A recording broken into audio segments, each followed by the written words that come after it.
Yo, yo, yo, what is going on, everybody? Welcome back to the NDA Podcast. We're going to go over Week 8, as well as we're going to go over the matchups for Week 9 coming up. But first and foremost, thank you guys for listening, and thank you to Ryder and Kevin for joining me today. Wex cannot join us because he hates us. Good luck maxing Arcanine next week, buddy. We all know it's coming. But how are you guys doing? I'm pretty good. I hope I'm excited to do this with the new mic. I hope the what's the right word? Audio quality. The audio quality is much improved. How you feeling, Ryder? I know you just woke up. I'm all good. It's been a while since I've been on the pod, so. It has been a while. Too long. Yeah. Too long. Too long. Absolutely. All right, well, first and foremost, Ryder, since you are on the podcast, we have to ask you, blondes or brunettes? I think that's in order. You won't like my answer, Justin, but... Oh, yeah. Okay, we're moving on. Speaking of happy things, Kevin, how about you talk us through your matchup for Week 8? Ryder's a true one, you know. Ryder knows the truth and speaks the truth. Weak.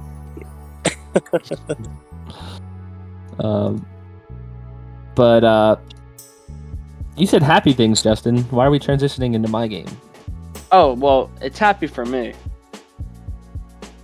So basically, to summarize my game and the conversation topics over the past week in NDA, Ally Switch should be banned. No. Oh, I don't know about that. It should definitely. It is not a viable move. It is a tool for simpletons. Well, how about you just use it instead? Nah, I'm not. I mean, I have. You have. I brought see it out that against. Rotom fan. I brought it out. I brought it out against Ryder because what the hell else are you supposed to do to be Ryder? But Well, all right. So basically, the strategy was Griffin had just picked up Gyarados and Rhyperior. I was like, all right, that's some Lightning Rod support for Gyarados. He's definitely going to want to use his main combination against me Week 1. So I'm going to lead Durant with Swarm. And because I didn't want to run True on, I felt that was like too much. And use Entrainment into the Rhyperior and switch its Lightning Rod ability. And then just zap Gyarados with Rotom Fan. So that just didn't really happen. He ended up not even running Rhyperior. He like made one of the turns he switched Rhyperior in next to the Gyarados when I clicked an electric move, and I was like, oh no. But it just hit the Gyarados anyway. I was like, oh, that's kind of weird. He didn't even run it. He's probably running either Solid Rock or Reckless. He was definitely Solid Rock. Yeah. And Griffin kind of just went Trick Room, and Rhyperior ruined my life. Despite having options for it. I just wasn't ready for Trick Room game 1. I was kind of in a bad spot. But game 2 I adjusted. When Rhyperior was out, I clicked Wide Guard, and it was not able to do anything. I walled him, and I played pretty well game 2. And then game 3, I did the same thing. I put myself in a great position to win. I was double targeting the Rhyperior because he would move first in Trick Room and take out either my Barraskewda or Mantine. So I was like, alright, he'll target one of them. The other one will click a water move into the Rhyperior. And then, Ally Switch happened. Didn't reveal it until game 3, which is fair play. Like, can't get really mad at them for that, but it won him the game, essentially, and I lost. And yeah. I think after that, he just kind of flexed on you a little bit by clicking Ally Switch so much. Yeah, he really didn't need to click it 3 times, did he? Yeah, no, but you literally, I don't think you hit super effective into him once. I tried my best. Yeah. It's quite unfortunate. I think I did enough to win. Ally Switch stopped me, so feels bad. I definitely think I could have won, but another L in the column for me. Feels bad. Feels really bad. So Yeah. much so that we made some transactions this week. Yeah. This match showed like how good Rhyperior is in Trick Room in the earlier formats. It's very strong. It is very strong. I was considering taking Rhyperior and maybe going a Trick Room route, but he, got it before I could. I was definitely always waiting till this last week to make transactions. I wanted to make sure my options were open. See if anyone made any moves and had some drop things that I think I could use effectively, but it's a shame. I could have did a cool Trick Room team with Rhyperior. I was gonna go Bronzon and stuff, but oh well. It's just gonna beat me instead. This was interesting transaction for Griff too. Usually he goes fast and very offensive. He went Trick Room, so pretty nice to see him switching it up. I think it's kind of poetic that I lost to Oranguru, the mon that Griffin has drafted 6 seasons in a row. He knows the ins and outs of that mon. Listen, Instruct is a very powerful move. It really is. Me and Ryder were trying to build a cool Series 12 team with Instruct Oranguru and Calyrex clicking Glacial Lance. Glacial Lances, so you just click Glacial Lance twice essentially. But we were getting some good. It's working pretty well, but unfortunately didn't do really much of that. Well, he did click Instruct and Rock Slide, which really he stopped clicking it once I clicked Wide Guards. I just completely walled one of his turns, which I was pretty proud of myself. Basically, Griff had a very easy time as soon as he maxed the Rhyperior, because outside of that, he wasn't super successful. I mean, I would say the Poltegeist. Yeah, the Poltegeist living on 1 and then taking away 60 of your HP or 60% of your health from the Barraskewda was pretty clutch. But I think unfortunately, even if it did die, I think you're still in a poor position there because I didn't want to. He forced me to max the Barraskewda as well because I thought he was gonna click Shell Smash or something, and he ended up having what's the ability where his speed got raised by 2? Weak armor. Yeah, so he ended up having the weak armor, which raised his speed by 2, which would have outsped me and been able to Giga Drain me. So I was forced to max Barraskewda and click a water move so I could set the rain for my Swift Swim so I could still outspeed. And I think that might have hurt me a little bit. I don't know what I would have maxed in the back otherwise, but I think... Well, Flygon. You could have maxed Flygon. Yeah, which would have been good into the Rhyperior because I game 1, I maxed the Mantine and just died to a rock fall. I knew it would have did a lot. I wasn't expecting to just die. Well, it's physical, right? And it's stab, and it's just going to do a lot of damage. And Mantine is more known for its special defense. A special bulky boy. It's his defense isn't the worst thing ever, but what is it 70? Yeah, 70.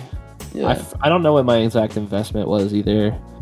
But 85 HP and 70 defense at full health and Dynamaxed, I thought I got a shot. Apparently I didn't. So I think he was Life Orb, but I don't remember honestly. On the Rhyperior? Yeah. No, he was Weakness Policy. Yeah, he was Weakness Policy. Which the only time he did him was a Earthquake on the very last turn, on the very last game, and it's you don't even know how much it really would have done, because it's a spread move. Yeah, it's stab, but at the end of the day, it's you lost. I don't know where I was going with that thought, but yeah. It didn't do enough damage, not nearly enough, but yeah. You might have been better off trying to get differential there, to be honest. I don't think that killed Oranguru there. If I got a crit or something, it could have been cool. But I had to just play for crits at that point. It was kind of GG. Even then, I don't think a crit saves it there. Yeah, who knows, man? It could have been a super duper mega crit. Those exist, right? Yeah, of course. Exactly, that's what I was playing for. You gotta play to your win cons. Alright, well, speaking of 4-0-2-4-4-2 wins, I mean, Mac had a pretty nice one against Swamp. That was a pretty good win for him. Oh yeah, that's kind of cool. They kind of played out. Whoa, what the hell? They played out in the same way. That's kind of wild. I didn't even peep that until now. I think I did watch this live, but I do kind of forget what happened in this match. I like the Kling Clang bring out this week. It breaks Yeah. disguise and then hit Mimikyu. Yeah, the Kling Clang was nice. Or the Clang, not the Kling Clang, Clang. Because Ryder now has Kling Clang. He does. The fully evolved form. Oh, it's just Clang. Oh yeah, my bad. I like the Curse bring from Snorlax this week. It ensured he outsped the Hatterene and all that, which, I mean, he didn't even bring, but, you know. In prep theory, he just went for the Swords Dance offensive Mimikyu, which was interesting. Yeah, I would have expected Trick Room there, if I'm being honest. Yeah, like, his team's really tough to run outside the Trick Room. I guess against Mac's team, it kind of works, but when you look at his roster, there isn't the fastest Pokemon on his team is Mimikyu, which is just crazy. And once again, we see, as much as this pains me to say it, fucking Ally Switch, man. Hey, it's a good move. It's not a good move. We can't perpetuate lies like saying it's a good move. It's not a good move. It was good here. It's a scummy, useful move in some situations. It was very useful. Because, I mean, that Mr. Mime would have died. Yeah, the Shadow Sneak would have taken it out, and instead it goes into the normal type. It worked wonders, but feels really bad. I like the facade run on Mac's part, though. Especially with the Mimikyu. I mean, it's very easy to assume that there's going to be a Will-O-Wisp here, or a Will-O-Wisp there.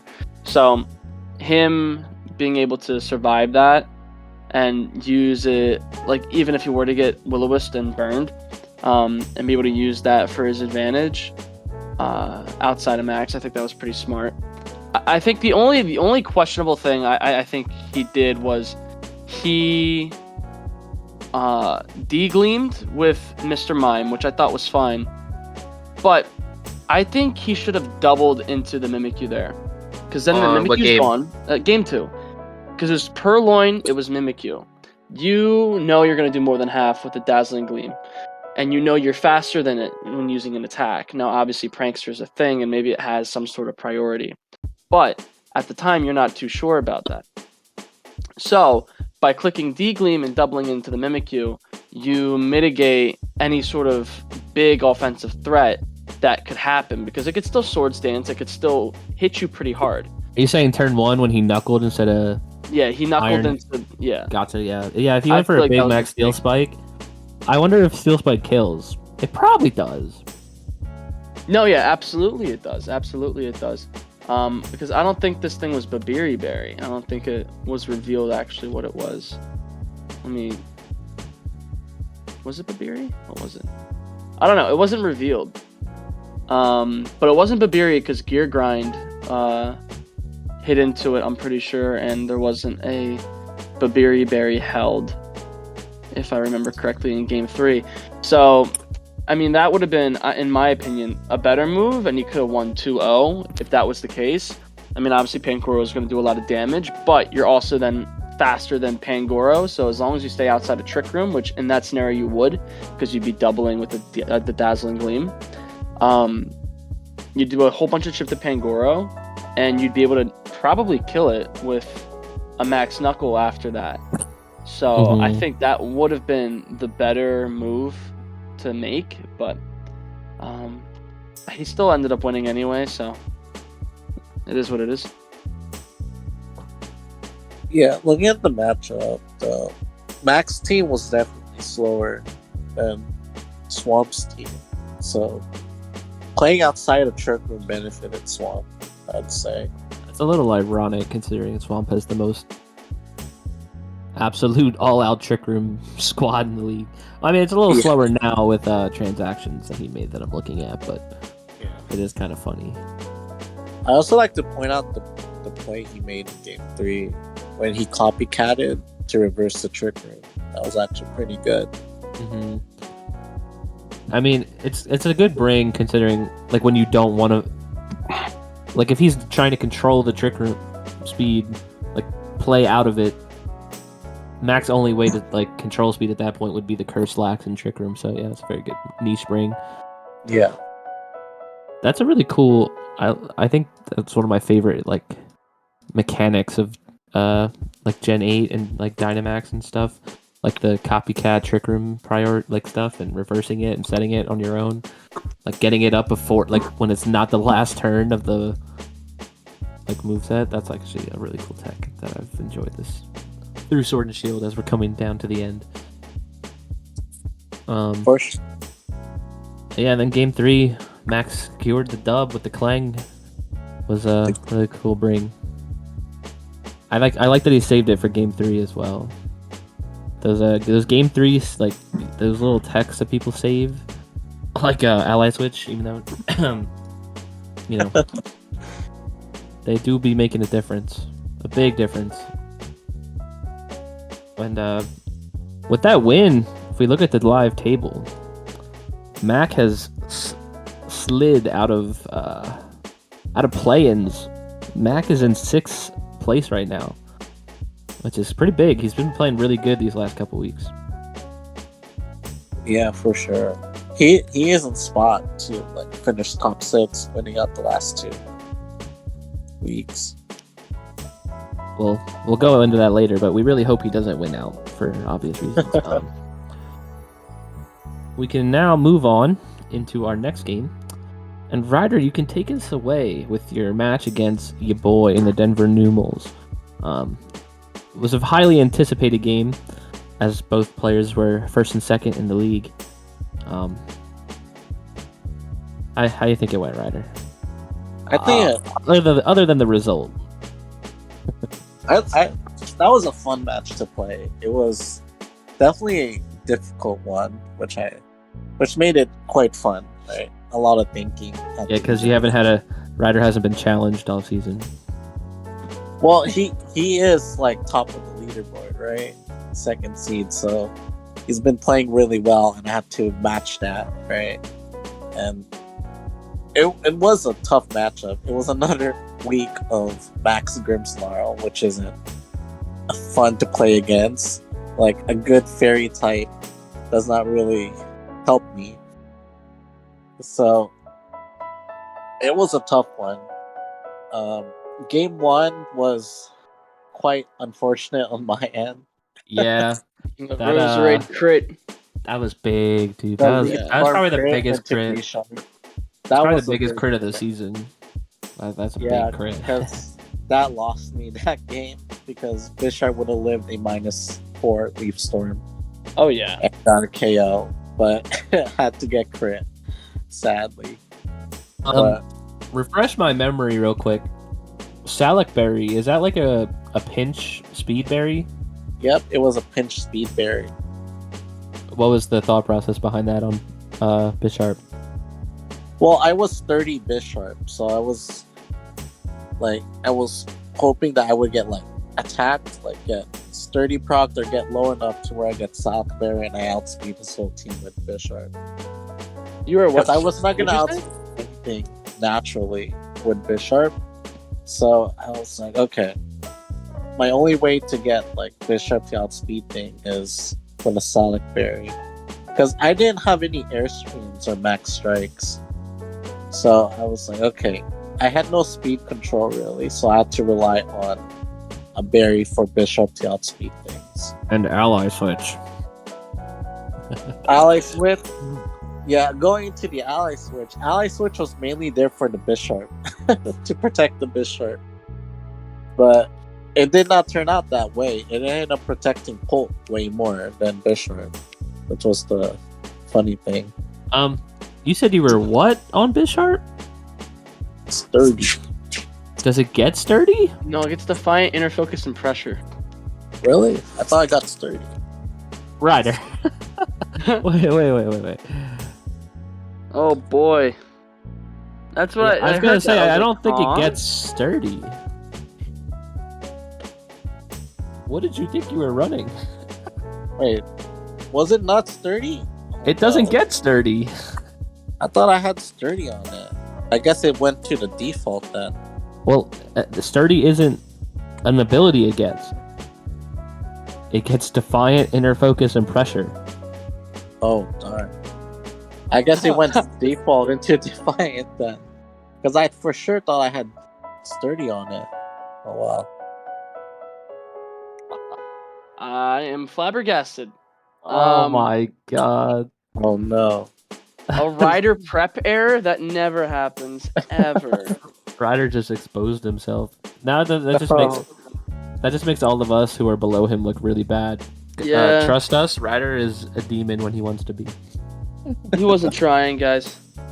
Right? He threw on purpose to make it interesting. Yeah. That's what I heard. Yeah, I did that. Oh, all right. I was like, I just took your word for it for a second, and then I'm like watching the replay, and I just like, wait.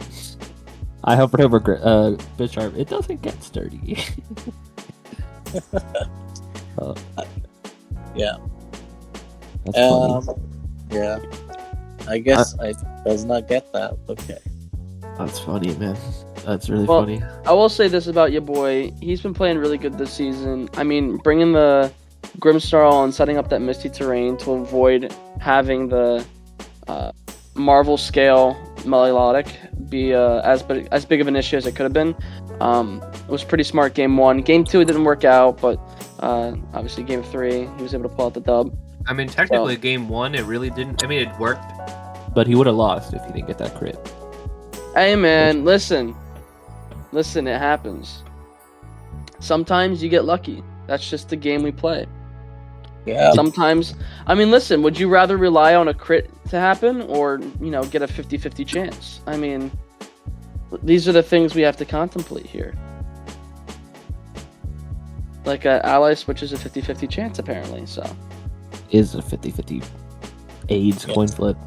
And game 2, in my game 2, Colt got lucky surviving from a double up. The invisible sash strikes again. I think it lived with 2%. I think it was at 2%. Yeah, I lived at 2. And I made sure to protect Colt well game 2. Like, the moment he brought in Cinderace, I knew, like, okay, he is gonna sucker punch me. I had to, like, max guard and to swap out. And then I think from there on game 2, I just went out. Because luckily, he did not have Roserade in the back. And Melodic was able to clean up. And then game 3... I don't quite remember what happened in game 3. But it was also a close one. Game 3 was a chess match. Oh yeah, that was when I was spamming ally switch towards late game. I take it back. It was an AIDS fest. Oh, man.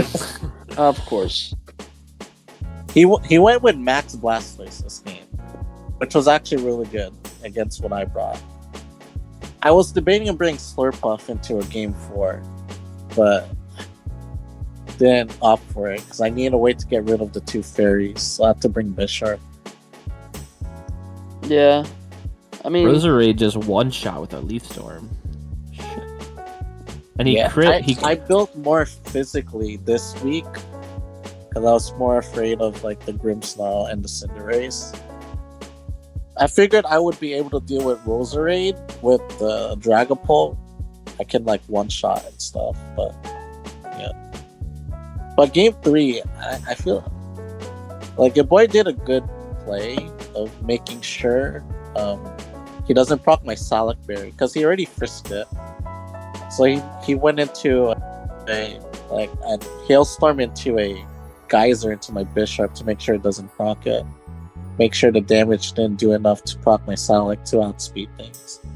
So that was a good play in this part. Yeah. You got a first turn weak with Sableye. Just spammed ally switch at the end game. Yeah, the ally switch saved one turn for me. I was wondering if you had Dragon Darts like after game 1 because it put you in a good spot, but unfortunately Roserade was able to live one after a weakness policy boost. Yeah. He was spamming the the the sleep powders. One of those turns I probably should have predicted it instead of it. So if I taunted the one turn he was sleep powdering, I think I would have won. So he read me in that one turn because I already revealed taunt and he was sleep powdering. Because I figured he would just start attacking there just to get damage off. Mm-hmm. But maybe I would have. Maybe sleep powder was a lot more of a threat, and he read that I wasn't going to be taunting him. So, are you watching Game 3? I am watching Game 3. Turn 8. Do you think clicking Dragon Darts there to just kill the Roserade would have been better, or no? Maybe just because you die anyway to Grimmsnarl. I don't think... Yeah, Sableye can't beat the Grimmsnarl in in-game, right? No, because I died to Grimmsnarl. You kind of had to just rely on a Sleep Powder miss. Sleep Powder miss, yeah. Well, I didn't expect him to Sleep Powder. I was expecting him to attack there. So... Because I already had revealed taunt on Sableye, so I feel like there's no way he would Sleep Powder, right? If I was going to taunt him. Gotcha. So, I did not opt for it. And plus, I have not procced the Berry on Grimmsnarl in the late game, so I was not confident that a Steel Wing would KO the Grimmsnarl, even at +2. So... Probably would have been close, but yeah. So, that endgame, if the Roserade got taunted in a Sleep Powder, it would have been way more into the ally switch stuff, but I think he still wins out though. Because I think Sableye would have gone down and it would be a 1v1 with this Dragapult at +2 versus a Grimmsnarl at full health. And at that point, I don't think a +2 still would KO Grimmsnarl with the Fury. So in that endgame, I think I still lose. Gotcha. Yeah. Well, you take your first loss of the season, but loss. Fortunately, you did enough to secure. You still secured the 1 seed. He did not pass you. Yeah, taking that one set off helped me still keep first. You have the same record, the same amount of points, the same win-loss ratio, but you got him on kills. Yeah, it's very cool when those other stats come into play in standings. It's not even on kills total, just kill ratio. Because kills total goes to your boy. Which is crazy. Yeah. Moving on, though, to something with a lot of kills itself. We have Arcanine the fucking... Dude, do we have to talk about this? Wex isn't here. Like, we can move on. We can gloss over it. Basically, Gummy ignored speed, and that was it. Gummy ignored speed, forgot that Tailwind was a thing. Also, just Arcanine outside of Sun is just faster than Venusaur. So it's a cool way to proc the weakness policy on Venusaur, but it just died immediately. So that wasn't very cash money. And then after that, it was just the straight up Arcanine show. And then obviously Wex, being the creative person that he is, did the exact same thing the next game. And he just did so much damage. There wasn't really a chance here. Hey, Gummy got a kill at least game 2, right? I think he killed Sigalith here at some point. I would hope. Yeah, I think he got a Thunderbolt kill, and Wex could have I think Wex could have got the double 4-0 if he played around for differential, but he kind of just bullshitted it. I mean, to be fair, he did go for the Sleep Powder and missed again. But, that's what you get for not going wide lens. Maybe try harder. I don't know. And they got a crit with the Max Flare in Rain to one-shot Venusaur. At that point, though, it's just like... Yeah, you kind of did it to yourself, no? So... Game 1, Gummy threw.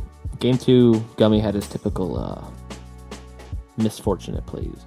Yeah. I think it's safe to say that in the future of NDA, Gummy won't be drafting Sleep Powder mods. Yeah, probably not. Probably not. And let's talk about this real quick. Arcanine now leads the KO leaderboard because of that game. And he now leads by 6 kills.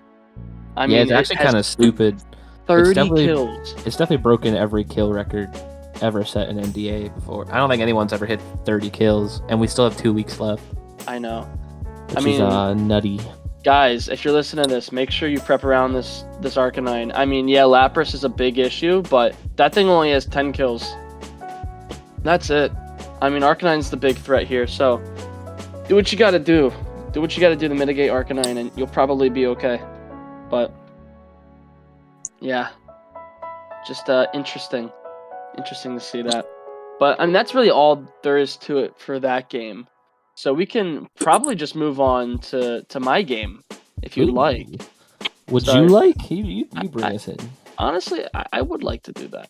So, for this game against Mao, I mean, obviously there's some big problems for my team. I see a Serena, I see a Dracozolt, I see a Primarina. Those things are all very dangerous. Flareon's pretty dangerous as well. Luckily for me, I prepped for those 4 specifically. The Rhydon and the Lunatone really didn't, scare me too much, as I had ways of dealing with it in the back, or just ways of being able to do a lot of damage to it. So I wasn't really scared of it. I was, in my mind, mentally preparing for a possible imprison on the Lunatone, but that never appeared, luckily for me. So, I mean... I just remember when we were, talking before the game, I was like, does he bring Rhydon and Lunatone into a Blastoise fight? Surely not, right? Yeah. Both of them. Yeah. So, I will say this, I did get fairly lucky in the fact that Serena missed a bunch of power whips that would have done a decent amount of chip. Granted, I was running Screen's Meowstic, and I was putting up Reflect pretty quickly. Still, though, it would have probably have helped, at least with differential, to say the very least.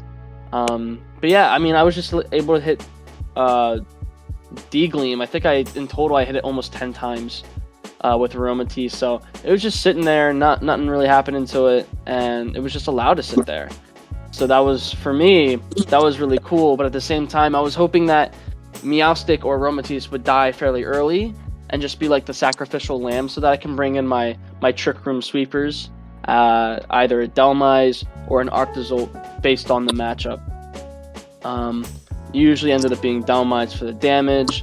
Also, Grassy Glide outside of Trick Room was going to be great for me, especially if the weakness policy was able to be procced, which it was game 1 and game 2.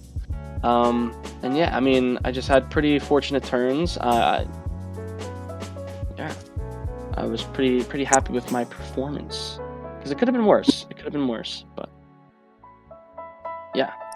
I've been saying over the course of the week how I think people are sleeping on how well Aromatisse is doing. Like, it's literally just being allowed to sit there and just rack up so much chip damage. And it not saying your team isn't offensive, because it definitely has its moments of just pure offensive power, but you don't need necessarily that much reliance on huge moves to take out Pokemon when you just chip everything down constantly with Dazzling Gleam. It's living hits, allowing you to set up Trick Room pretty comfortably in most situations, sometimes twice in one game. As we saw in game 1, yeah. And it's then still allowed to click Dazzling Gleams as many times as it is. So actually, game 1 and game 2, I lied. We talked about Arcanine, get ready for it. Hey, yo, people, Aromatisse is a problem. Start prepping for it. Aromatisse is very bulky. You can't Ryder, start prepping for it. It's a problem, man. Aromatisse is a problem. Yeah, especially if you run like a resist berry, it's hard. But the only thing is, you're not getting rid of it quick enough, right? If you try to focus it down, that's the problem with any sort of like bulkier like support mon that does that sort of chip. Because if you try to focus it, then you're allowing whatever's next to it to then get free hits off, or just like unmitigate it, just straight for whatever could be a threat to Aromatisse or the mon that's next to it. So it's really just a game in your head of, what do I have to do to make sure that I take the least amount of damage possible, while also getting rid of the Aromatisse that is, being the facilitator for the mon that's next to it. So it's a tough thing to have to deal with, especially with, like you said, Ryder, the bulk of Aromatisse. And especially in this game against Mao, I was able to set up Reflect and a Light Screen. So you're really not doing as much damage as you would like, ever. So, I mean, at the end of the day, yeah, you can prep for Aromatisse and try to one-shot it with maybe just like a cheeky little move here and there. But, I mean, odds are you won't. Odds are... And you can't taunt it either. I mean, I run Aroma Veil, so I can't be taunted, I can't be encored, etc., etc. Your best bet is Fake Out. But if I'm running different mons with Trick Room, maybe I'll throw in a curveball, you know, or maybe I'll just do the expected while trying to make you think I'm doing a curveball. It's all mind games, and like most of the time you have faster Fake Out with Meowstic, so it's yeah, I mean, like almost all the time I have faster Fake Out with Meowstic. So at the end of the day, it's just like, what are you gonna have? What's your best call? Like, what do you do here? So I've been having a lot of fun using Aromatisse and Meowstic, like that specific lead. Setting up Trick Room, allowing Dhelmise to just run rampant the past few weeks. And I mean, if you look at my kill leaderboard for the past few weeks specifically, you'll see Dhelmise has been getting a lot of usage. And sneakily, Aromatisse has been racking up some kills. I mean, last 3 weeks, it's gotten, 7 kills? For a mon that's really supportive, that's pretty good. On top of that, Dhelmise has gotten 13. Dhelmise is catching up to your Blastoise. I know. I haven't really used Blastoise the past 3 weeks, and I've been doing, I think, fairly well. So, at the end of the day, I mean, you got to figure out a way to mitigate that, and I just hope that people don't find a way to weaken me in that front, because I feel like my Trick Room option is, I would say, like second or third strongest outside of Mac and your boy. I think... you could argue you're using it more. Or no, not your boy, Swamp, my bad. But what'd you say? I said you could argue that you're using it more effectively, though. I mean, you could. I mean, you really could. I have a bunch of different options in Trick Room. I can give certain things Iron Ball, like Arctozolt in Trick Room, and it can do fairly well. I didn't have to show that off, but I mean, I can. Like, things like Piloswine can do good in Trick Room. Blastoise G-Max itself could do good in Trick Room if I give it Iron Ball. Turtonator is obviously very good in Trick Room. But it's like, I also can go pretty fast. I have faster options. I have speed reducers, like T-Waves and things like that. So, at the end of the day, I feel like my team is fairly nice. So that's why at the transaction deadline, I haven't made any. I didn't do any panic transactions. I like where my team is. I like the results I've been getting recently. I like the ability, like what I've been able to do with it so far. So, yeah, that's basically my 2 games, though. Must be nice. No. It must be nice. Well, with that being said, we can move on to my Pearl favorite game of the Harbor week. Octillery versus Granite State Gravel Rocks. We have Germ versus Quartz. I mean, this is a pretty OG matchup, I would say. Yeah. I do enjoy watching these 2 players, but I will say this: Quartz has been on a pretty rough patch the past 2 weeks, I would say. Not his best showings. Yeah, has been looking his best, and that flinch with the Togekiss Air Slash into Solosis hurts. It hurts because Endeavor strat is a very nice one, especially if you're able to do that into something that maxes, right? If you can get that off, then it's some great cheese, because then you can just get rid of whatever is on the field. Like, you don't even need like an eject button or things like that. So, it's pretty nice. But yeah. When you look at Germ's team, he has nothing really to stop Trick Room, except 60% chance Serene Grace air slash flinches. So, it wasn't really cheese. Obviously, it's more likely to happen than to not happen. Just unfortunate that it, I guess, worked for Germ, and he was able to. Once he denied Trick Room, Quartz kind of had nothing and just gave up. And then knowing that he was a risk of not being able to set up Trick Room, he went Charizard game 2. Germ called it. Germ went Vaporeon and did a ton of damage to Charizard right away. It was Just actually straight up Oppo that when a Scald. Yeah, me and Ryder were in call together, and I was like, I didn't expect Scald to kill, and it did way more damage than I thought it was going to do. Yeah, it did it did 60% of a Maximon's health. From just Which- a small little Vaporeon. I was not expecting that. No, me neither. Not at Yeah. all. So Ryder, you were saying you thought it was Specs, right? Because of the damage it did? Yeah, I thought it was either Specs or it was like Mystic Water or Expert or something. did we actually see the paste, or did he never post it? I don't think he sent it. Mm. And I don't think it was revealed. Unfortunately. Interesting. But, Interesting. Germ with an 8-1 win over an opponent like Quirts, really big. Moves him up in the standings. Obviously you'd have to get some pretty good results these next 2 weeks, but that's an inside-out play-in chance, you think? I think you can get it. I think the way the standings look, a lot of 3 and 5s. I think if you're 2 and 6, I think you still got a shot. at You this just point. have to hope like any of the 3 or 5s lose. Yeah, you need some results to go your way, and I think you need some good performances, but certainly possible, 100%. Yeah, looking at the 3 and 5s, like the points between the 3 and 5s, they're pretty spread out. Yeah, it's gonna be hard to predict who barely misses out on playoffs, because like I said, there's gonna be one team that you're gonna be like, wow, they missed playoffs. And before I was thinking that it was gonna be Will, and I'm honestly starting to think that I might be right in saying that. But I mean, we'll see. It's getting really down to the wire. It's getting really tough. There's some teams that are like Gummy, last place. Not to put him on blast or anything, but no one would have expected him to be there. I mean, I think a reasonable place to expect him would be anywhere between 4 and 8. Would have been my guess preseason, right? Judging by his team and from his past history and how good we know he can be. But now he's in 14th, and it's like, what? So it's like we're gonna have another one of those situations with this bottom 4 where it's like we did not expect these people to be where they're at. I think if you miss playoffs this season, it's not going to be because you necessarily didn't deserve it. Like, I feel like anyone that hits that bottom 4 is going to be fairly unlucky. I feel like the quality of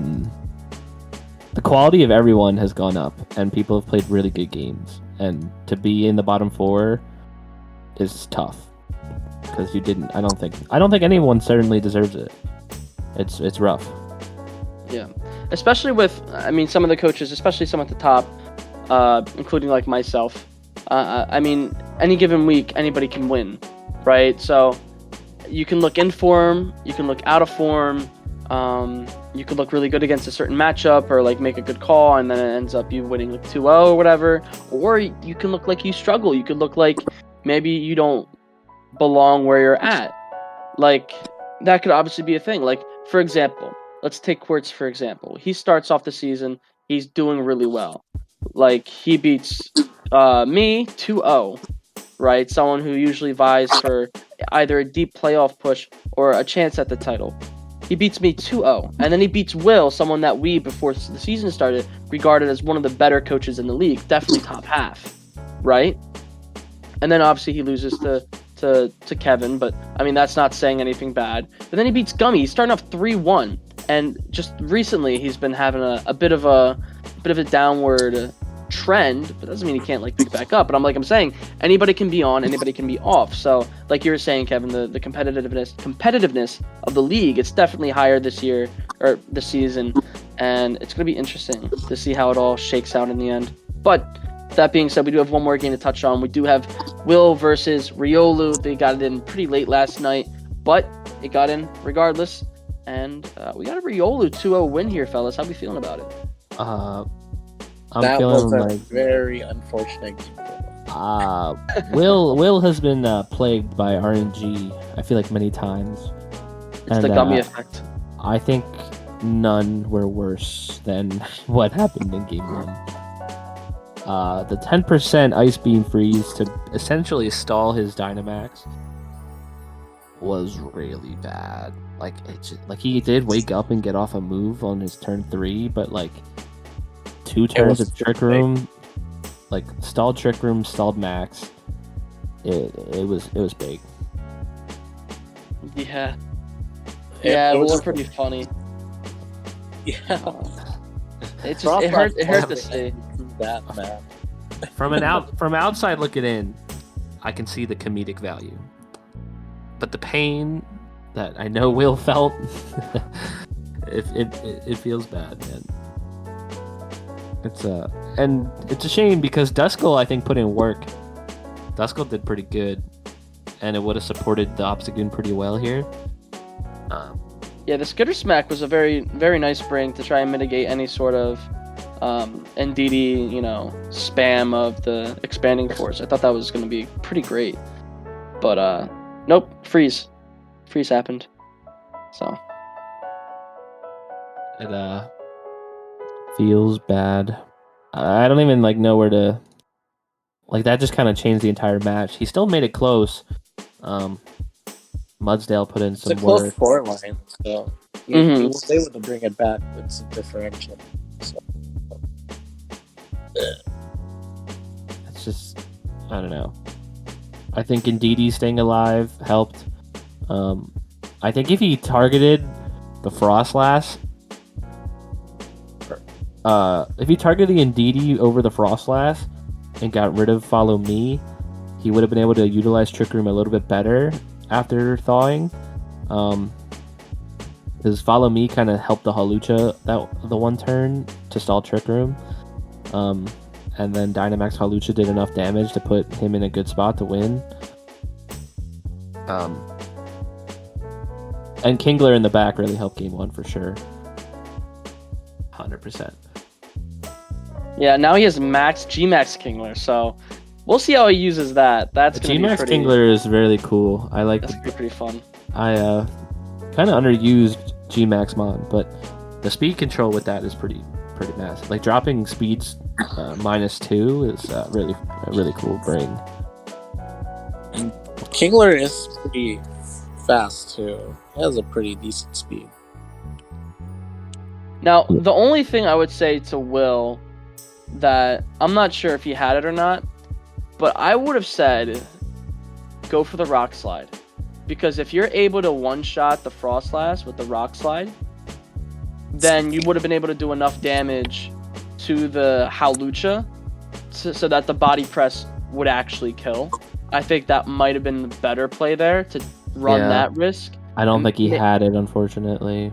Yeah, that's what I'm saying. If he did have it, that probably would have been a better play game 2, because then he would have been able to at least give himself a chance. I mean, obviously you're not going to get any flinches because you're slower than both and you're not in Trick Room. But at least in that capacity, he would give himself a chance of survival. But instead, yeah, the heavy slam, and that was that. Just a rough game. It was crazy to see the Curse Body coming into play there, because Hawlucha doesn't resist the heavy slam, right? Yeah. So a heavy slam might have done it.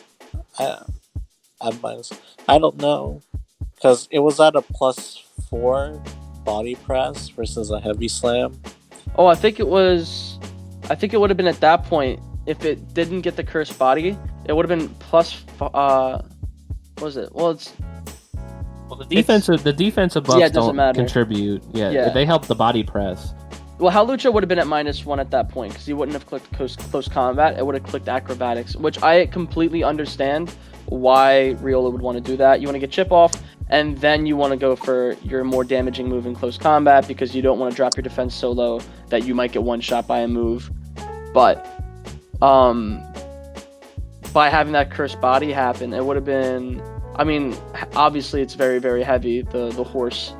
So, yeah, that probably did cost him the game, having that happen. So maybe... Yeah. Only Will would know. I'm sure he could calc it, but yeah, it feels bad. Horse almost pulled the late game sweep. Frostlass MVP through RNG. The RNG MVP. Feels bad, man. Got the 10% and the 30%. Can't believe it. Yeah. Or Will, man. Well, that was the games we had for week 8. Now, I think it's fair to go on to week 9, where, of course, we have to start off with Kevin versus Mac. That is the first game of week 9 listed on the dock. So, Kevin, how do you feel about this matchup? You know, Mac has a very tough trick room with, you know, weather setting, you know, the rain setting, maybe a possible seismitoad. Hash slinging. Yeah. A weather war. This could be difficult. You know, coming into week 9, I knew I was making some transactions, some moves. I needed to switch up, and I was like, Who? I didn't like any of the S tiers really. Didn't want to I didn't really like what was available. I was thinking about maybe some Rotom forms, but then I'd have to make a C tier transaction because I can't have 2 Rotom forms. So yeah, it was just like it wasn't really schmoovin'. And I got on the phone, hit up the front office of the Pearl Harbor Artillery, and you know Jerem was down to swap steals types. He is a Togekiss that supports the Ran a little bit better. I was dropping Grimmsnarl and adding my Sandsetter and T-Tar. And I was like, you know, this could be really cool. Offered Germ some team building advice. Worked out pretty well against Quird, so we'll see what how Durant does. And it's not looking great into Gummy's team, unfortunately, as we already saw by my matchup against Gummy. But you know, it was a pretty peaceful, pretty mutual beneficial trade, if I do say so myself. Especially hopefully going forward. So I got a Sand team, right? Thinking, oh, great, gonna be a cool switch up. And then week 9 I play Rain. I don't know. It's not looking too well. I don't know how I'm gonna deal with this Rain matchup. So much so that I don't know if you guys are even gonna back me. I'm gonna be honest with you, Chief. It's not looking good. I mean, if he gets off because he has so many different options that can really just mess up your team, that I'm not sure what to pick. I'm going to back you inevitably. I'm going to say 2-1, but I think it's going to be a very, very close 2-1. To who? I'm backing you. Oh, my guy. I think when we prep this week, we'll think of something. We'll get something going, and I need it desperately. If I go 3-6, I feel like I keep saying that I need wins, but the later in the season we go, I need them even more. I mean, the best you can do now is go 500, right? Yep. Doesn't that sound nice? No, it feels really bad. The best you can do is go 500. The worst I can do is go 500. That's pretty cool. I like that. Fuck off. I like that. I feel like if I go 500, the way the standings are, I could sneak in to like a 60. It's possible. With being that the 60 now is 4-4, and I play Mac, I feel like I could slip in with my points, and if I can do well these last 2 weeks. So, You're fucking it up. I'm not doing nothing. Well, how'd you know it was me? It wasn't me. I know it was you. I can hear you clicking, bud. I didn't click anything. I don't know what you're talking about. Last edit was made seconds ago by Kevin Miller. I don't believe you. I don't know. I'm just reading what the doc says. Maybe it's lying to me. But yeah, I back you 2-1. Brad, what are we saying? I would say this is a tough one because you're going against Rain and Trick Room. And Max has been playing really well the last few weeks. Like, he got a good feel of his team right now. I know what's to do. Like, the Curse Lax, it's like putting in work. And it's against your team. And your team is still kind of physically offensive. So, Curse Lax might be a thing. And Seismitoad. It's a tough one, though. But I have to say 2-1 for Mac, though. I think would be... Sorry, buddy, but... The dagger to the heart. Mac has the better matchup here. The way he's been playing, it's like, I think he might pull something out, get the dub. I feel like there comes a time where, on this podcast we like to back ourselves 2-0. Oh but boy. I think there comes a time when I must be a realist, and I can't lie, the South Jersey Swoobats have not been playing up to their best performances this season. I can't put a finger on what my exact issue is. However, some transactions, some moves, some things have been done to hopefully put a change in how things go. But here on the NDA podcast, I think for once, I'm going to say 2-1 to the South Jersey Swoobats. We will not back ourselves 2-0 this week, unfortunately. Oh, wow. All that for saying you're still going to back yourself? That's crazy. Anyway, moving on. We have your boy versus Griff. I'm going to be honest here. I'm going to be honest with you, man. Your boy is 7-1. He just beat Ryder. Anybody who beats Ryder is cursed. Okay? That's just how it works. You beat Ryder, you're inevitably cursed. I can attest to this. And you struggle. So that's why I'm going 2-0 Griff. Oh the man God takes Rhyperior and uses it to carry his fucking team all the way to the promised land. This man not only is going to win this week, he's going to win... he plays me next week. He's going to win this week. And because he wins this week 2-0, he makes it in the playoffs. Bam. 4-6 team, 11 points. He makes the playoffs. He wins this week 2-0 against your boy, upsetting the guy that's vying for that number 1 spot. That's my bold prediction. That is a bold prediction, if we've ever heard one on this podcast. I think it would be a 2-0 for Griff, though. I think the Pierre just goes crazy on their trick room. You're also saying a 2-0 Griffin. Yeah. Oh my lord, what is going on here? Pierre works really well against Grand Clefs and Durace. You Maybe do not have so a... well against Blastoise, but like... Can Griffin counter Blastoise? He has a Vileplume. Yeah, he does have a Vileplume. And a Lantern. Gyarados gets Power Whip. Yep. Wait, hold on. Can I just interrupt this for 1 second? This is pretty funny.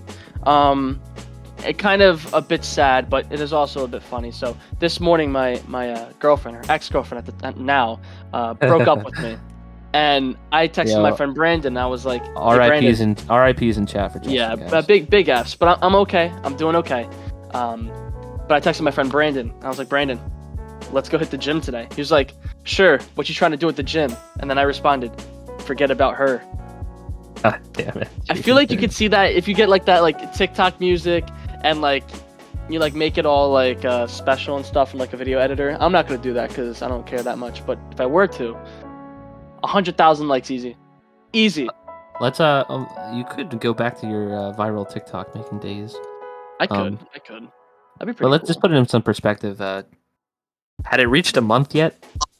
No. It was 2 weeks, I think. No, I mean, I get it. I'm gonna be going away for college. She's gonna be in nursing school, very busy, Monday through Friday, studying a lot, not gonna have a lot of time. It's like, I get it, but I don't know. I'm not the one to get into a pointless relationship, and it kind of just felt pointless. So it stings a little. I am a little sad about it, but we move on. I think our audience would also be interested to know, Justin, what color her hair was. Oh, she was blonde. She was blonde. Yeah. So it was doomed from the start, essentially. No, actually, wait, hold on. She might have been brunette. I don't know. What? It was very. Those are very two distinct hair colors, Justin.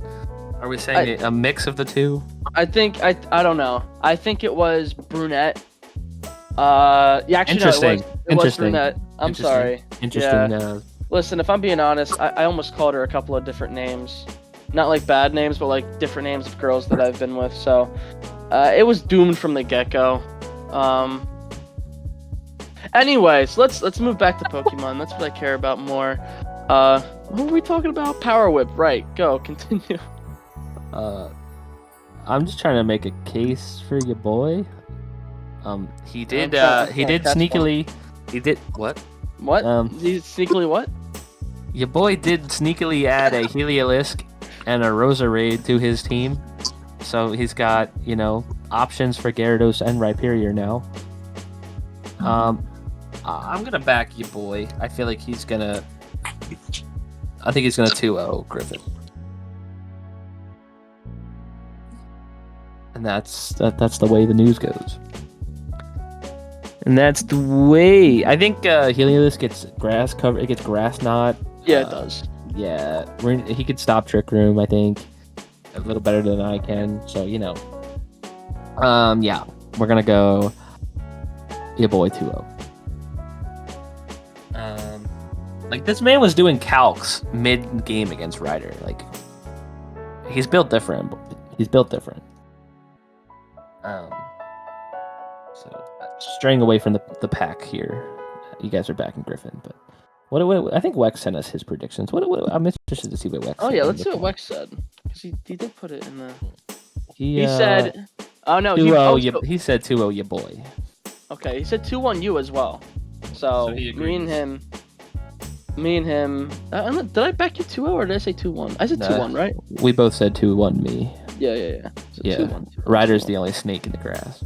Well, no, I wouldn't say. Listen, logically, what Ryder says. Wait, what do you mean? Whoa. Well, it's Ryder. He's just above and beyond everybody else in the league anyway. So. Let's be honest here. What other games did we cover that? Dude's built different. None of them. We've only covered 2. Okay, yeah. So. Yeah. All right, well, let's cover a third then, shall we? Next we move on to Swamp versus Arcanine. How we think Swamp's dealing with Arcanine? Honestly, I feel like Wex should change his team name to the Asshole Arcanines. I think that would be more representative as to what his team is. But I guess doing the Linster Leafeons is okay. I think this is a tough matchup for the Arcanine. I know. Wex has been saying, "Oh, this might be easy claps for the Arcanine." Well, Swamp saw an Arcanine matchup in Week 9, and he said, "All right, bet. Let me make some transactions. Let me add Escav, Bronzong, and Avalugg." Well, listen. To be fair, Bronzong gets heat proof. Yeah, it does. It does. To be fair. That is true. Does that matter? Is very physically tanky too, so can probably. So special Arcanine the movie. I think he was special Arcanine this week. Yeah, he was. I mean, you saw the scorching stands come out, so you don't know what you're gonna get. I'll back our boy. I'll say 2-1 Wex. I don't think it's gonna be easy for Swamp to do anything here, especially with those transactions. So you said 2-1 Wex? Yeah. I'm gonna agree. I think your boy has done what? No, it's not even your boy. Dude, these new coaches. I mix them up too. It's okay. I really shouldn't, because I've talked to both of them, and you recruited both of them, didn't you? Yes, I've spoken to both of them, and I shouldn't be mixing them up at this point in the season. But you should know this is a European battle. Oh, it is. It is the battle of the foreigners. I do believe it is in 2-1 favor of Wex, though. I kind of need it to be. No, sorry, Justin. I know you want to slip into that third spot, but I need Wex to beat the people around me. Listen, I'll do whatever I have to just not be on the same side of the bracket as Ryder. So, I mean, listen, if I have to tank a game or two, I'll do what I have to. You'd have to tank down to 6th or move up to 3rd, or need Ryder to lose into 2 or 3. Oh. Ryder. I'm gonna say. To be fair, Justin, if you beat Ryder and your boy wins, Ryder does drop down to 2 and 3. Whoa! Wait a second. This is a big dub for you, Justin. This could be my moment. But before we move into that, because that is next on our list, I need a prediction from Ryder. I was gonna say 2-0 for Wex. I just think Wex's team has too much offense to where Swamp needs to get going. Like, he needs some turns to get going, and Wex can just burst him down right before that can happen. So, All right.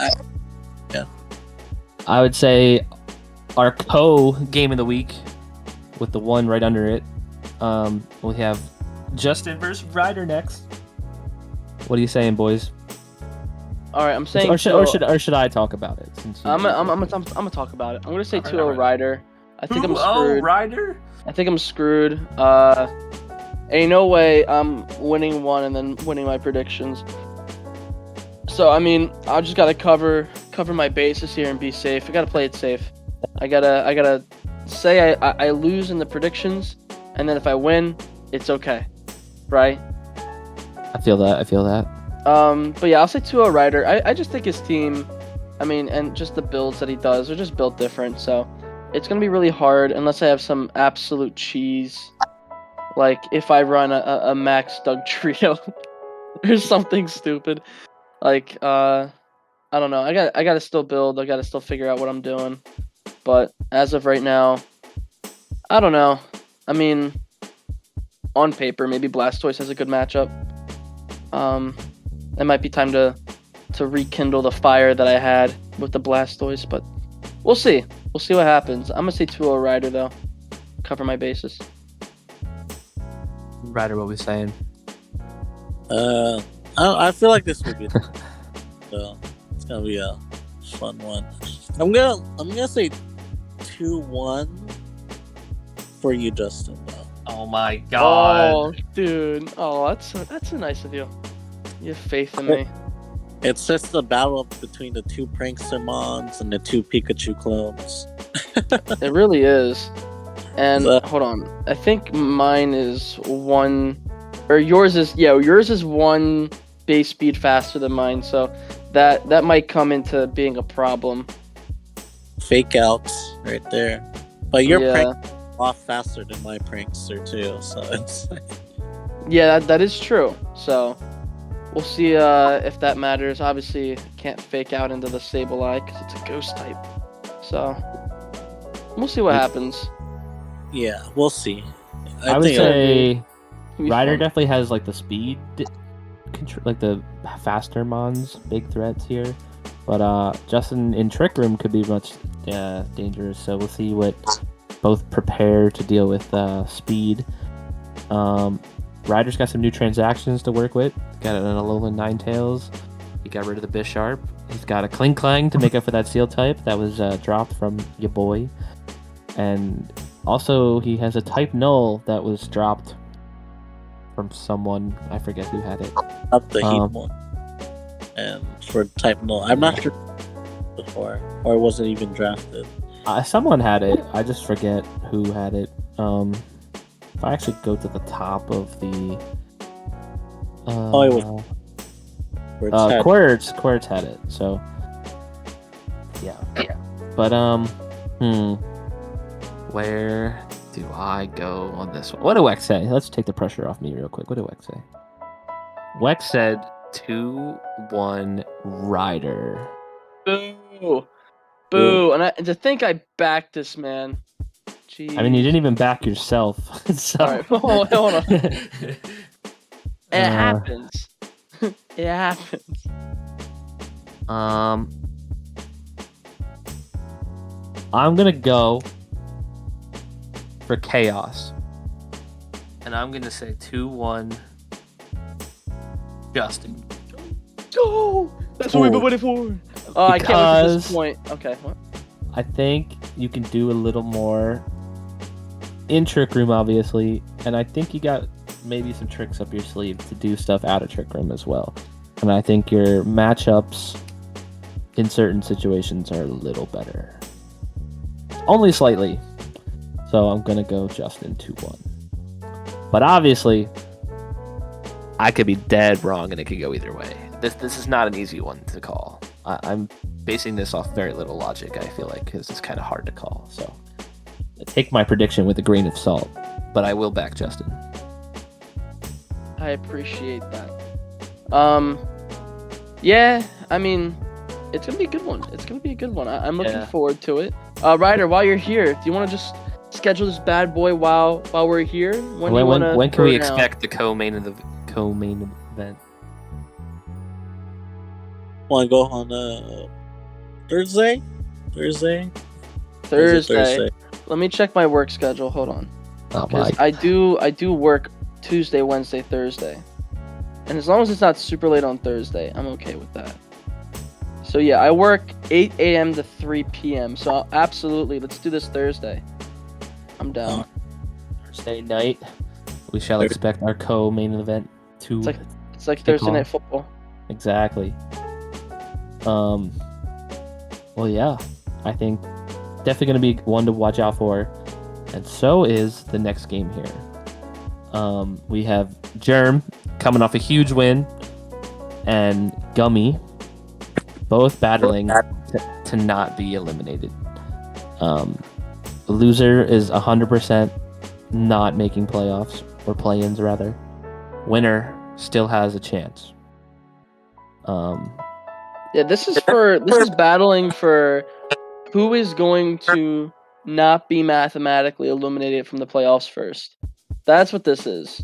And to be honest, I gotta back Gummy. Ooh. I gotta do it. I feel like it just works out for him this week. I know that he's had some bad luck in the past, and I know logically it may not make as much sense as taking Germ, but I think Gummy pulls through with this one. I'm taking 2-0 Gummy. Wow, that's a big call.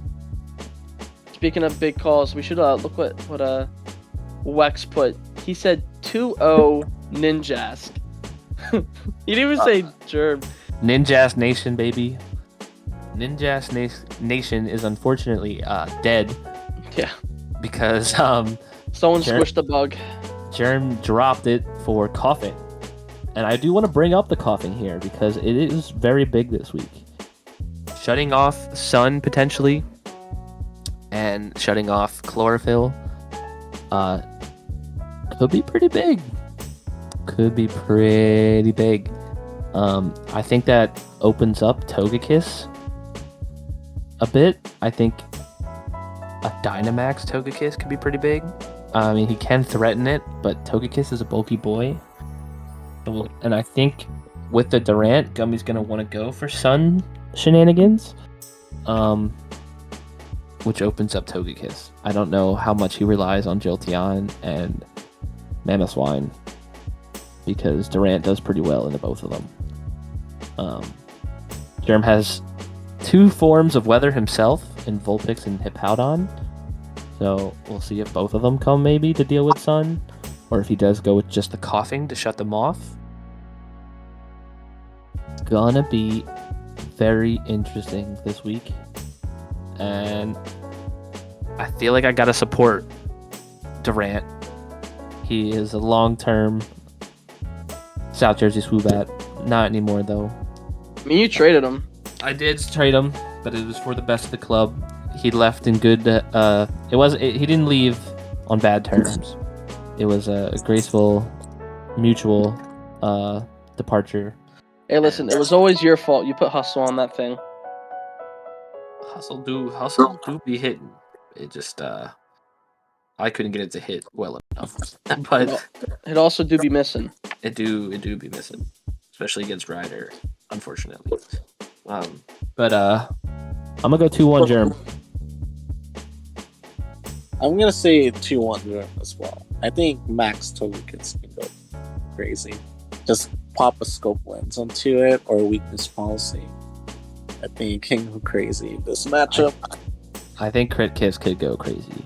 Especially when abilities are shut off. Like, you get shut off Thick Fat, and if you crit a Max Flare from Togekiss, you crit some Airstreams, I think Gummy's in trouble. Yeah. Like, I feel like Germ has to bring his water control, or else Vino might go crazy. I don't know, but the way that Germ's been playing this especially from last week. Like, he can position himself into a winning spot. I can't see him doing that in this match. 100%. All right. Another, I think, like underrated big game this week for playoff spots is Mal versus Will. Mal with a loss, I think, would also follow Gummy in the guaranteed not making the playoffs train. Maybe the same with Will. I think a loss for Will would really hurt. Yeah, it wouldn't mathematically eliminate him, but now he goes to 3-6, and it's not like he has, as a 3-5 team, it's not like he has a lot of points, because you could be 3-5 like you are with 11 points, and he has 8, right? So he really needs to not only win, but he needs to win with points to really confirm. So if he were to lose, and let's just say he loses 2-0 or even 2-1, now he's just sitting at 9 points with only 3 wins. It's looking really, really bleak at that point. Would agree. And I hate to say it, just to get this out here, I don't think Swoobat looks very good this week, unfortunately. Yeah, that's all I'm gonna say. Poor Swoobat. Well, I'll make my prediction first. I'll it. take the hit, because this one, I feel like this one's pretty close. But I'm gonna say Will wins 2-1. I think it goes 3. I think Will wins 2 of those 3. I think he gets the 2 points. He gets the dub, basically locking himself into a play-in match. I think that's what happens. Sorry, Mal. I don't know. So, Will is allowed solar-powered Charizard. He has Sunny Day with Whimsicott. But I know, he's doing Whimsicott so dirty. Like, damn. this thing is meant to win, and he has 3 over 8 weeks. Come on, at least go 4-4. My guy, this thing is MVP.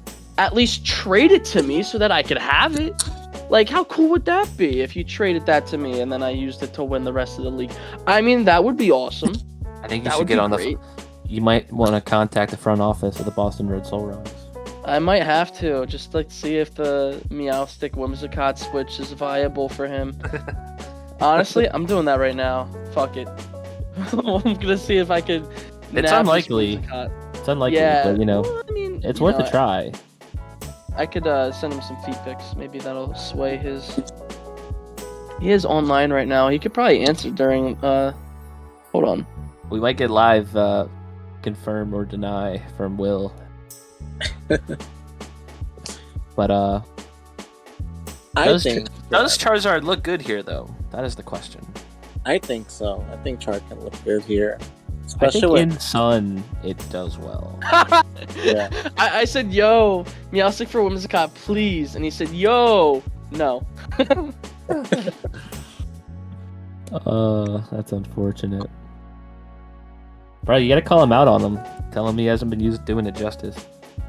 Make him feel bad, since he won't trade it to you. Yeah, I'm gonna say, if you don't make playoffs with it, you're not allowed to draft it ever again.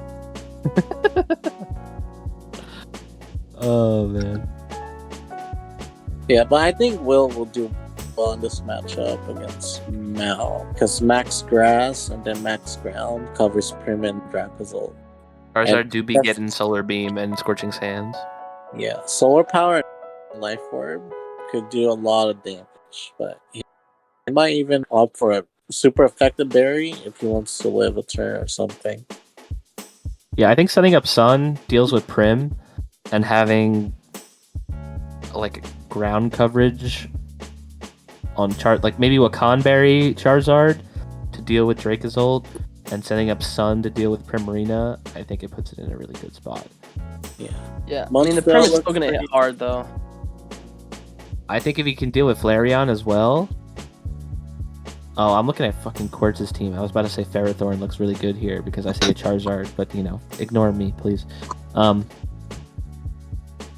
think Lucario looks pretty good here too. Will's been having fun with Lucario. I think it has a good matchup into what Mal can do. I think Actually, I think Lucario's really good here. If Will can do the beat up strat against Mel. Because Lucario's speed is actually pretty good in this matchup. Because it's base 90. It outspeeds most of Mel's team, and with beat up, and there's no redirection, like, you can just sweep. Alright, so that has talked me into a 2-0 Will this week. I especially think Will's going to be out for smoke after his tough loss to Rio. So, are you saying 2-1 or 2-0, Ryder? I'm saying 2-0. I think Lucario can go crazy here. One-shot things. The speed favors it, unless Mal goes like a scarf from something. Yeah, 100%. Alright, we can move into our final match of Week 9. And that is wild to say. I feel like it's crazy that we're in Week 9 already. I know, it's been going on for a little bit. Seems we're getting closer and closer to Scarlet Violet. We're getting Series 13 rules. Like, the whole world is going crazy at the moment. We get new Scarlet and Violet news on Wednesday. We're recording this on the Monday, so very exciting. Hopefully some region reveals, some new Pokemon reveals, maybe the gimmick reveal could be exciting. But that'd be pretty cool. Yeah. Back on track though, we have Quartz versus Riolu. Both coaches were doing pretty bad until Frostlass. Jeez. We've already talked about this. Both coaches were pretty down bad, I would say, until Frostlass lucked it out for Riolu this past week. One of them must get back on track with a solid win this week, surely. Who's it going to be? Man, I mean, this is tough. Both coaches fighting for. I think both coaches are in a good spot to guarantee play-ins at least. But both coaches are fighting to stay out of play-ins, I would say.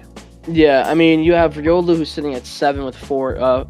Sitting at 7th with 4-4 record, 11 points, and you have Quartz sitting at 5-3 with 14 points.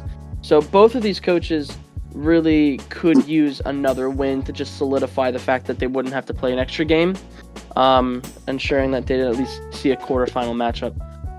I think that Riolu might have the better matchup here, and judging by recent form, if Quartz isn't able to bounce back, at least in a somewhat significant way, I think you could definitely see Riolu winning this one. So Riolu doesn't have any fire types, so no Ferrothorn answer. Exactly. He does get fire coverage on. Oh no, he has Salazzle. Okay, I'm just gonna retire from the podcast. Yeah, please do. Good night, everyone. Confused. Well, okay, so first of all, Hawlucha probably just one-shots the Ferrothorn. You're going to have to max defense that thing. Because, I mean, close combat is still no joke, right? It still does a lot of damage. Hawlucha is also probably going to be the fastest thing on the field by far. So, if there's any way Trick Room can be set up by Solosis, maybe, then maybe Max Lapras could be in order here. Do we think G-Max Kingler was a direct reaction to Charizard G-Max and Diggersby? If it was, I would say we'll have fun dealing with a Trevenant or a Water Absorb Lapras. But, we're going to have to see, and Manectric too. Manectric's really fast. So I honestly don't think it comes this week. I don't think it really has that great of a matchup. Especially with the Ferrothorn. I mean, he has a lot of things that can hit hard into it. How does Riolu deal with Charizard then? Charizard, I mean, it's pretty frail. You have Pikachu G-Max though. You have Steelix if you want to go Trick Room. You have Hatterene that can set up the Trick Room. I think Riolu does have the better matchup, if I'm being honest. You have Pincurchin and Trick Room. Rising Voltage on that thing. I mean, that does a lot of damage. But, I mean, Manectric Lightning Rod could also be very, very clutch in this scenario. So,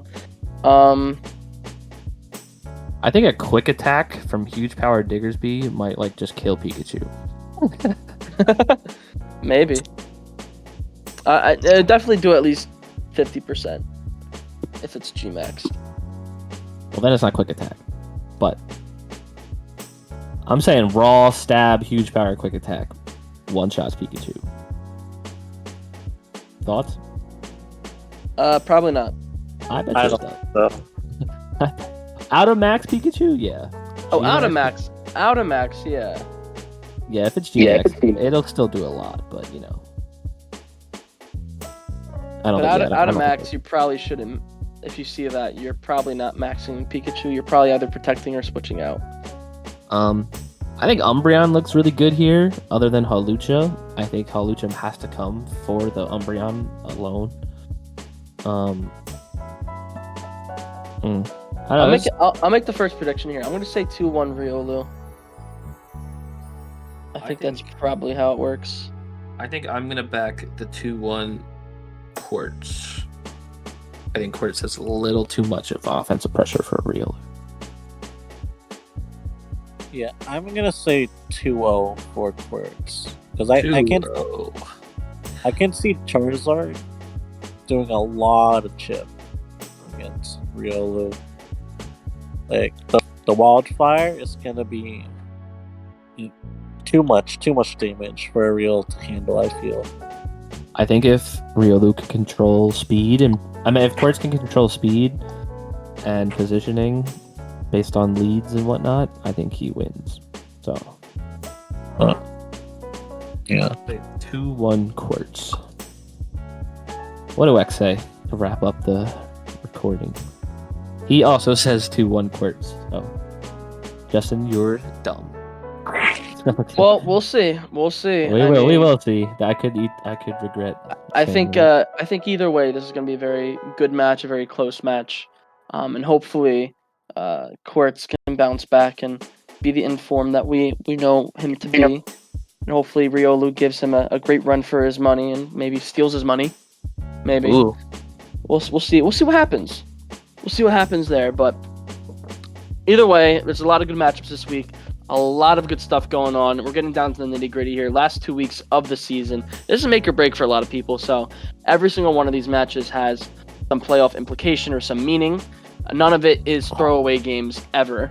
So that's something we always like to see. It's always sucky to see in a season, whether it's NDA or if it's the NFL or any sort of sports league. You have that one team that's at the very bottom that just really isn't competing, but is more so just fucking around. You hate to see that, but we love this season of NDA because it's very competitive. We have a lot of teams that are vying for that playoff spot and a lot of teams that could honestly make a run for it, even if they are just in play-ins or competing for play-ins. They could all make a run for the shot at the title, the Riders title, really. But with that being said, those were the predictions for Week 9. That was the recap of Week 8. Thank you guys so much for listening and tuning into the NDA Podcast. Always enjoy having to do this podcast with you guys. It's always a pleasure. Thank you to my co-host Kevin and Ryder today. Fuck you for Wex for not showing up again and being busy. Obviously, he is a very busy boy, so he does what he needs to do. But thank you guys so much for listening. And with that being said, unless you have anything else to add, we will see you guys next week for the Week 9 recap and a Week 10 preview and predictions of what we think is going to happen. So thank you guys so much, and peace out. See you guys. See ya.